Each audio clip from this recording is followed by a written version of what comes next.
नमस्ते विद्यार्थी मित्रांनो, मी Dhananjay Kalsait sir, science with DKC sir या आपल्या युट्यूब चॅनलमध्ये आपल्या सर्वांचं स्वागत करतो. हा आपल्या व्हिडिओ सिरीज मधला तिसरा व्हिडिओ आहे. यापूर्वी आपण सायन्स 1 चा पहिला चॅप्टर ग्रॅव्हिटेशन आणि सायन्स 2 चा दुसरा first chapter heredity and evolution already आपण कव्हर केलेला आहे. आणि त्यानंतर लगेचच आपण सायन्स 2 चा 2025 चा बोर्ड एक्झाम पेपर आज मी तुम्हाला एक्सप्लेन करून देणार आहे. या पेपर मधून अगदी सोप्या भाषेमध्ये आन्सर्स लिहून बोर्ड एक्झाम साठी तुम्हाला 40 आउट ऑफ 40 मार्क्स कसे मिळतील यासाठी आपण प्रयत्न करणार आहे. आजच्या या व्हिडिओ मध्ये फक्त तुम्हाला पेपर सॉल्व्ह करताना दिसेल. मी तुम्हाला फक्त आवाजा स्वरूपात दिसणार, डायरेक्टली दिसणार नाही. सो सुरू करूया. मी Kalsait sir, B mechanical, last 12 years education experience. Let start science 2 paper. हे बघा, बोर्डच्या एक्झामची तयारी करताना सध्या तुमची सुरुवात आहे. पहिल्यापासून तुम्ही खूप प्रॉपर पद्धतीने स्टडी करत आहात. त्यासाठी तुम्हाला जेवढा सपोर्ट करता येईल तेवढा मी करणारच आहे. तर कोणताही बोर्डचा एक्झाम लिहिताना केअरफुली आन्सर्स लिहिणे हे तुमच्यासाठी खूप गरजेचे आहे. तुम्हालाही माहिती आहे की आपल्या सायन्सला 2 तासांचा वेळ असतो. 40 मार्क्सचा आपला हा पेपर असतो. सायन्स 1 ला एकूण 10 लेसन्स आहेत, सायन्स 2 ला एकूण 10 लेसन्स आहेत. यामध्ये तुम्हाला क्वेश्चन 1 हा पूर्णपणे कंपल्सरी असतो.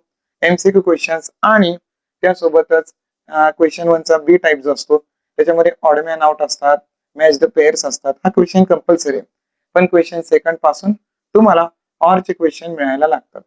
तरी क्वेश्चन 1 to 4 पर्यंत सगळे क्वेश्चन्स तुम्हाला कंपल्सरी आहेत. The number to the right of the question indicate the full marks. पेपरच्या राईट साइडला जे मार्क दिलेत ते तुम्हाला फुल मार्क्स आहेत. आणि हो, सगळ्यात इम्पॉर्टंट, एमसीक्यू सॉल्व्ह करत असताना क्वेश्चन नंबर 1 चा आन्सर जर ए असेल तर फक्त ए एवढंच तुम्ही मेन्शन करायचं आहे. मग ए चा आन्सर काय आहे? काही विद्यार्थी कंप्लीट लाईन मध्ये आन्सर्स लिहितात. असा कोणताही आन्सरचा सिस्टीम बोर्डाला अपेक्षित नाहीये. आणि हो, सगळ्यात इम्पॉर्टंट, क्वेश्चन 1 चा आन्सर जर ए असेल आणि परत तुम्ही इरेज करून बी लिहिलं तर मात्र तुम्हाला आन्सर दिले जाणार नाही. प्रॉपर आन्सर हे एकदाच तुम्हाला अटेम्प्ट करायचं आहे. So be careful for that. एकदाच पण प्रॉपर आन्सर तुम्ही लिहा. Scientifical and technically corrected label diagram should be drawn whenever necessary.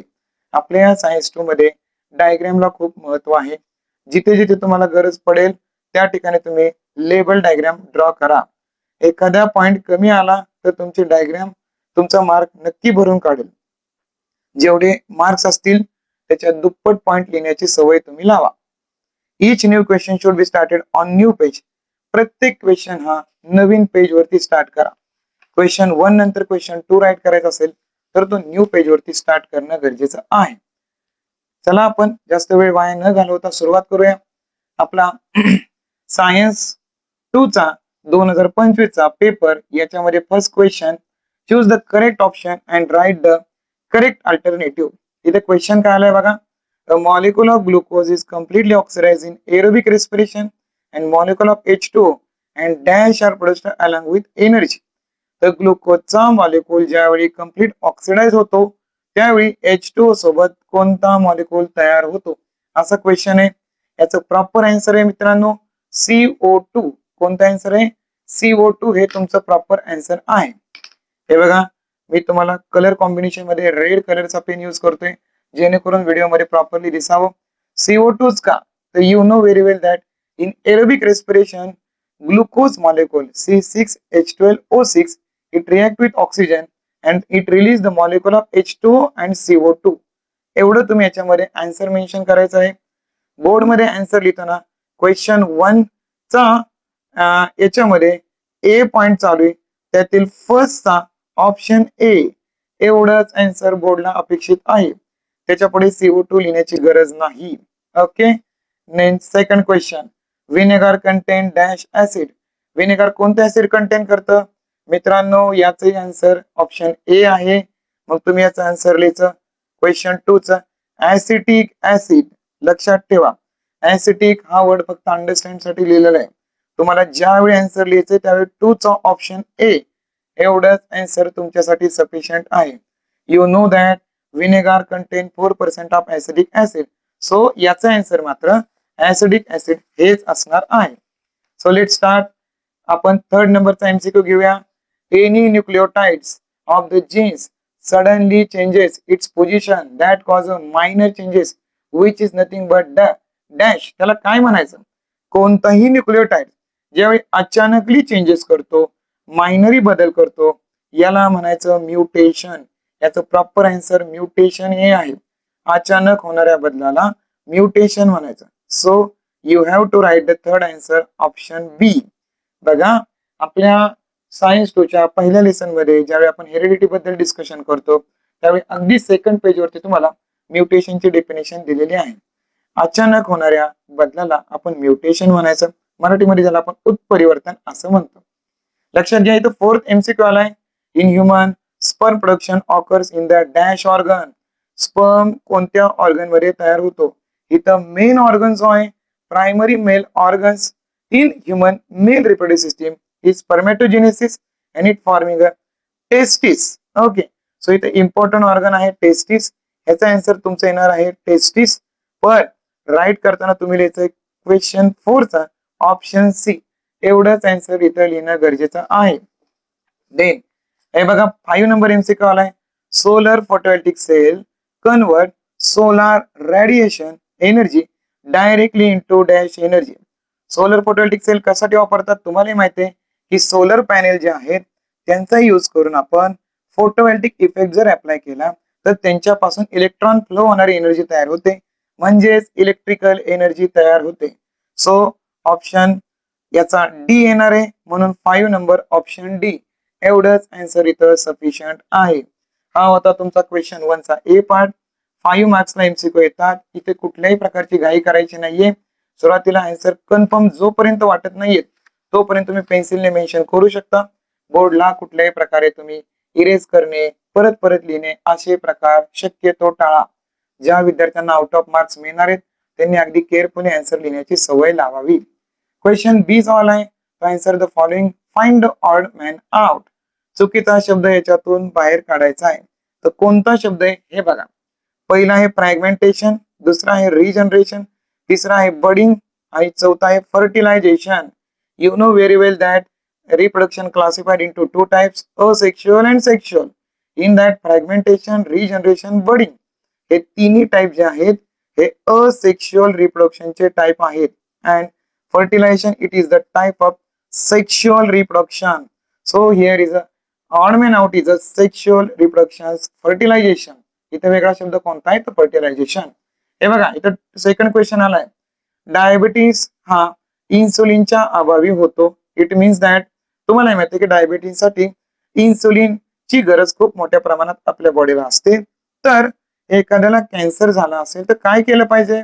इथं कॅन्सरवरती ट्रीटमेंट करणारी कोणती एखाद्या प्रोसेसचं नाव तुम्ही राईट करणं गरजेचं आहे. सो कॅन्सरच्या अभावी आपण इथं केमोथेरपी हे आन्सर लिहू शकतो.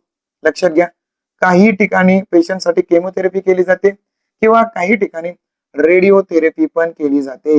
सो याचा आन्सर लिहिताना तुम्ही कोणताही एक आन्सर राईट मध्ये लिहू शकता. इथे एक क्वेश्चन आलाय. State whether the statement is true or false. दिलेले स्टेटमेंट योग्य आहे की अयोग्य आहे हे सांगायचंय. बघा, study of fossils is an important aspect of study of evolution. इव्होल्युशनचा अभ्यास करताना आपण फॉसिल्स म्हणजे जमिनीखाली गाडले गेलेले पुराव्यांचा अभ्यास करणं गरजेचं आहे. हे स्टेटमेंट योग्य आहे का? तर यस, हे स्टेटमेंट ट्रू आहे. तुम्हालाही माहिती आहे की आपल्याला रिमेनंट आणि इम्प्रेशनची खूप मोठ्या प्रमाणावरती गरज पडते. So it statement is a right statement. Fourth question, give any 2 commercial use of biotechnology. Biotechnology कोणतेही कमर्शियल यूज सांगा. सगळ्यात महत्वाचं कमर्शियल म्हणजे इकॉनॉमिकली ऍडव्हान्टेज देणारे यूज बायोटेक्नॉलॉजी इथे लिहायचे. 2 यूज लिहिताना काय लिहू शकता तुम्ही मित्रांनो? एक, first use production of vaccine. तुम्हालाही माहिती आहे की लस तयार करण्यासाठी बायोटेक्नॉलॉजीचा अत्यंत महत्वाचा रोल आहे. आणि सेकंड वन तुम्ही लिहू शकता आपल्या पिकांसाठी, ते म्हणजे क्रॉप इम्प्रुव्हमेंट साठी सुद्धा याचा खूप महत्वाचा यूज आहे. Okay, so fifth number question, being a fish I perform the respiration with help of lungs. Who am I. मी फिश प्रजातीमध्ये जरी येत असलो तरी माझ्याकडे लंग्स आहेत, तर मी कोण आहे? आणि तुम्हालाही माहिती आहे आपल्या सायन्स मध्ये याचा एकच आन्सर आहे, ते म्हणजे लंग फिश. लक्षात ठेवा. So question 1 part A contain 5 marks, part B contain 5 marks, totally 10 marks येतात. तुम्हाला हे प्रॉपरली आन्सर देणं गरजेचं आहे. आता क्वेश्चन 2 पासून तुम्हाला ऑर मिळायला सुरुवात होतात. हे बघा क्वेश्चन 2 चा हे आलाय, गिव्ह सायंटिफिक रिझन एनी 2. तुम्हाला बोर्ड 3 देतं, त्याच्यापैकी 2 सॉल्व्ह करायचे.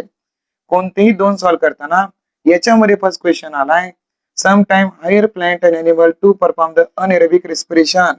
काही वेळा आपली काही वनस्पती आणि प्राणी हे अनएरोबिक रिस्पिरेशन करतात. याचं रिझन काय सांगणार तुम्ही? If there is a deficiency of oxygen, जर अॅनिमल साठी किंवा प्लांट साठी जर टेम्पररी डिफिशियन्सी झाली ऑक्सिजनची, लक्षात घ्या, temporary deficiency of oxygen plant under the soil. बघा प्लांट अंडर द सॉइल, तुम्हालाही माहिती आहे की सपोज तुम्ही शेतामध्ये मका पेरली असेल, ज्यावेळेस मका मातीखाली असणार आहे, लक्षात घ्या, किंवा ॲनिमल्स, बघा animals muscle during exercise. Okay, animal muscle during exercise. आता कोणत्याही वेळी प्राणी असतील किंवा ह्युमन असेल आणि त्याला जर जास्त प्रमाणात ऑक्सिजनची गरज आहे आणि त्यावेळी ऑक्सिजन एरोबिक द्वारे अगदी कमी प्रमाणात मिळतोय, अशा वेळी इमिजिएट एनर्जी नीड्स मिळवण्यासाठी to meet immediate energy sometime higher plant and animal to perform anaerobic respiration. लक्षात घ्या, तुम्ही तर काय सांगायचंय, जर तात्पुरती कमतरता असेल ऑक्सिजनची, if there is a temporary deficiency of oxygen plant under the soil और animal muscle during the exercise to meet the immediate energy, then sometime higher plant and animal to perform anaerobic respiration. So हे पहिल्याचं give reason आहे. Give reason मध्ये at least इथं 2 points मध्ये तुमचा answer तयार होत आहे. तरी इथं एका पॅराग्राफ मध्ये किंवा 2 पॅराग्राफ मध्ये आन्सर्स लिहायचे. गिव्ह रिझन मध्ये शक्यतो नंबरिंग करू नका. सेकंड क्वेश्चन आला इथं, it is not right to consider the mother responsible for giving the birth to the girl child. आईला आपण दोषी धरू शकत नाही जर मुलगी झाली तर, बिकॉज कोणतीही आई, mother contain XX chromosome and father contain XY chromosome. आईकडे XX क्रोमोझोम आहे, वडिलांकडे XY क्रोमोझोम आहे. जेव्हा आईचा X क्रोमोझोम आणि वडिलांचा X क्रोमोझोम पुढे येतो तेव्हा गर्ल चाइल्ड तयार होते, तुम्हालाही माहिती आहे. पण जेव्हा आईचा X क्रोमोझोम येतो आणि वडिलांचा Y क्रोमोझोम येतो तेव्हा बॉय तयार होतो. सो मुलगा होणे की मुलगी होणे याला टोटली रिस्पॉन्सिबल फादर आहेत, नॉट रिस्पॉन्सिबल मदर.